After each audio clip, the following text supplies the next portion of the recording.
बच्चों चलते हैं अगले प्रश्न पर। मेंटल मैथ कक्षा 7 आप देख ही पा रहे अपनी स्क्रीन पर। मैं हूं हरी सर और आप देख रहे हैं मेरा YouTube channel maths with Hari sir, special Hindi medium के बच्चों के लिए। तो यहाँ पर अगला प्रश्न क्या कहता है, आइए देख लेते हैं। अब हम जो करने वाले हैं प्रश्न नंबर 11 और 12 करने वाले हैं। यदि समांतर चतुर्भुज में आधार 6 सेंटीमीटर और ऊंचाई 12 सेंटीमीटर हो तो क्षेत्रफल ज्ञात करो। बहुत ही आसान है। और 12वें प्रश्न में लिखा है उस आयत की चौड़ाई ज्ञात करो जिसकी लंबाई व चौड़ाई का अनुपात 5:3 हो तथा परिमाप 48 सेंटीमीटर हो। ठीक है, आइए करना शुरू करते हैं। तो यहाँ पर बच्चों मैं बताता हूँ आपको इस पेज पर। ठीक है, तो प्रश्न नंबर हम कर रहे हैं 11। तो समांतर चतुर्भुज, ये मैं समांतर चतुर्भुज बना लेता हूँ एक बार इस तरीके से। ये हाथ से मैंने बना लिया। ठीक है, इसमें जो आधार है वो है 6 सेंटीमीटर। ठीक है, ये 6 सेंटीमीटर मैं लिख देता हूँ। और इसकी ऊंचाई, ये ऊंचाई बच्चों, ये ऊंचाई है, ये ऊंचाई नहीं है, ये तो एक इसकी भुजा है, ऊंचाई ये मानी जाएगी।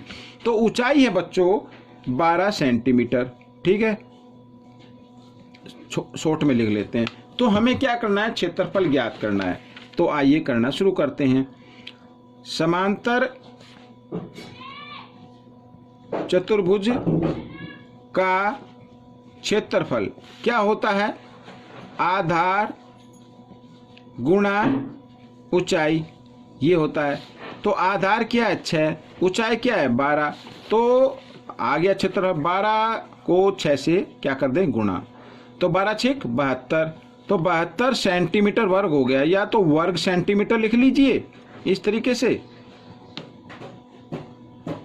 या फिर आप लिख सकते हैं इस तरीके से सेंटीमीटर वर्ग, ऐसे भी लिख सकते हैं। या तो ऐसे लिखो या ऐसे लिखो, एक ही बात है। ठीक है, ये आपका उत्तर आ गया। अब हम करेंगे प्रश्न नंबर 12। अब प्रश्न नंबर 12 में भी लिखा है, ठीक है, अनुपात दिया हुआ है। तो हम यहाँ पर मान लेते हैं 12। माना ये देखो, ये एक आयत है इस तरीके से। ठीक है, इसका अनुपात दिया हुआ है बच्चों, ये 5 अनुपात में और ये 3 में। तो माना आयत की लंबाई 5 सेंटीमीटर। ठीक है, ओ सॉरी 5x सेंटीमीटर, 5 नहीं 5x सेंटीमीटर मानेंगे। आयत की चौड़ाई 3x सेंटीमीटर। ठीक है, ये मानते हैं। और दिया हुआ परिमाप कितना वो भी लिख लो। दिया हुआ परिमाप, दिया हुआ परिमाप है बच्चों 48 सेंटीमीटर।